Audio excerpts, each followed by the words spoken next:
BT, BT, BT. Yeah. BT, BT, BT. Yeah. BT, BT, BT.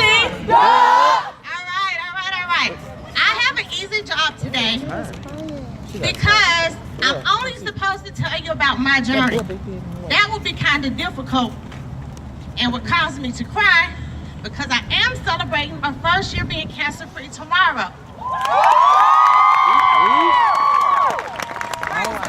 Instead, what I would like to do is try to get you to go on a journey with me with an 18-year-old that I met in Georgia at the Cancer Center. For one moment, imagine, and how many seniors do I have? Raise your hands. Congratulations, seniors. Now, imagine being excited about graduating, your class ring, class trip, yearbook, class pictures, college applications, college road trips, all the things that you do as a normal teenager. And suddenly, feeling really weird in your body, but not really understanding what it is that's going on. The only symptom that you have is one of your breasts is itching and the other one isn't. It's in the middle of winter, so you're thinking it's winter skin, dry skin. There's no history of cancer in your family. There's no history of cancer anyone in your inner circle. It has never affected you.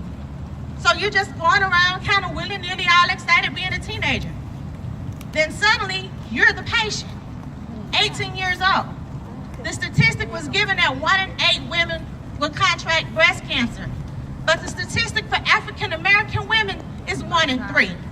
So imagine your sister, your mother, your aunt, your daughter, yourself, sitting across from a doctor and getting a diagnosis that you have breast cancer. What do you do? But what I did was ignore what the doctor said initially, because as a Christian, I know I have a choice. Who support what I believe?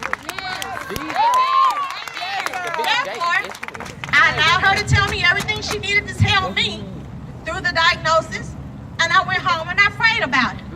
3 days later, God gave me an answer that, yes, I do need you to walk through this.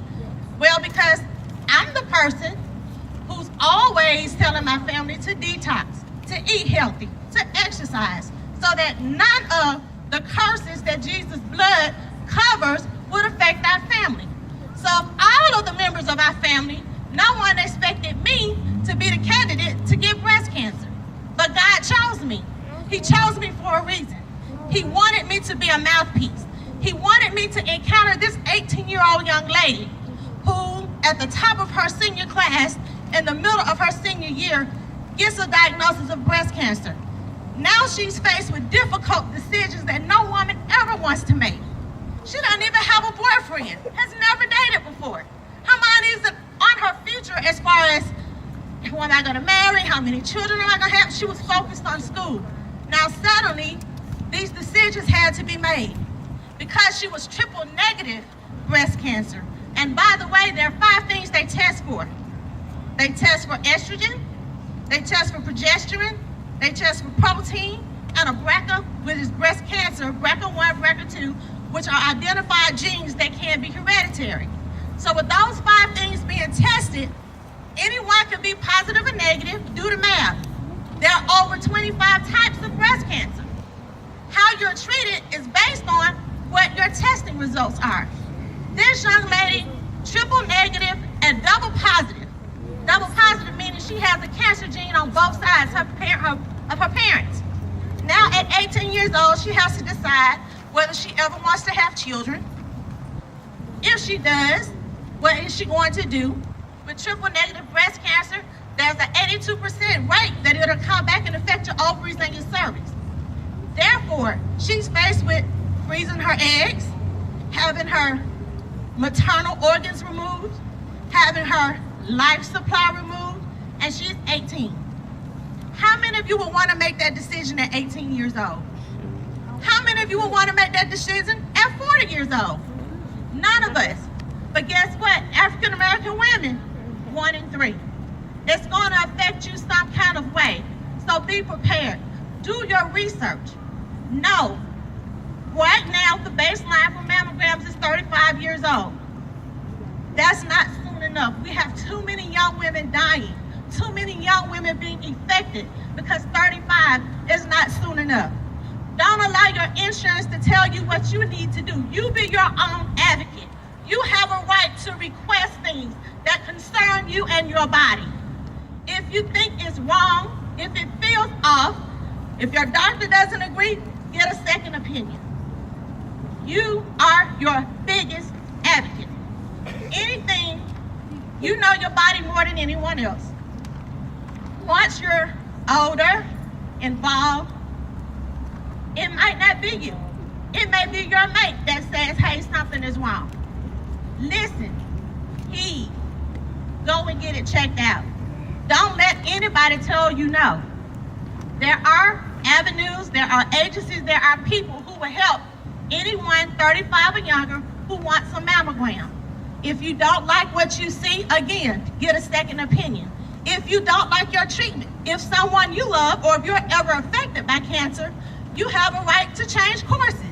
I started here in Montgomery. I would just say they almost killed me. I was allowed to go somewhere else, and I stand before you today 20 pounds heavier because they took such great care of me. Most people that look at me today still don't know, oh wow, you were walking through cancer? Yes, I was. But because of the grace of God that is on my life, I walked through cancer. I didn't walk with cancer. I never accepted the diagnosis. My body, my physical flesh, yes, it carried something, but my spirit never did. I believe the word of the Lord that I was healed from day one. It was official October 8th. So therefore, I will celebrate my rebirth tomorrow and my original birth on next Wednesday. As an October baby, I really celebrate the whole month. But this time, I can honestly say God gave me life twice, so it's more of a celebration. Before I close, I would like to take a quick poll. How many of you have family members that have been affected by breast cancer? Wow. And just think, this is a small campus. Once you're in a position to volunteer in a community as a breast cancer survivor, I will tell you this. Montgomery Cancer Center or any cancer center around you, wherever you may find yourself, once you go off to college and get involved in community organizations, the Cancer Center is a great place to volunteer. And trust me when I tell you, as a patient, we need that. We need to see fresh faces. We need to see energetic young people.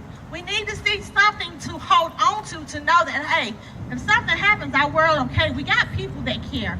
We have people who will reach out. Family members, the one thing that I needed most, nobody wanted to volunteer to do, was to clean my house. Clean, please. People, trust me when I tell you, the last thing you have energy to do is cook, wash dishes, dust, vacuum, all of those things. They may seem tiny, they may seem like a nuisance to you, but I tell you, they will mean the world to the patient. So when you go back to your family members, if and when it affects you again, just say, hey, what can I do for you? I'm not working, I'm a teenager, whatever. Here's my time. They can't come up with anything. Say, hey, can I clean one room in your house for you? And watch their face light up. Small things. Always be considerate. Always pray with them. Always pray for them. Even if a person does not receive prayer, you can always pray within yourself. Prayer does work. It changes things. It heals, it delivers, and it sets the captives free. Thank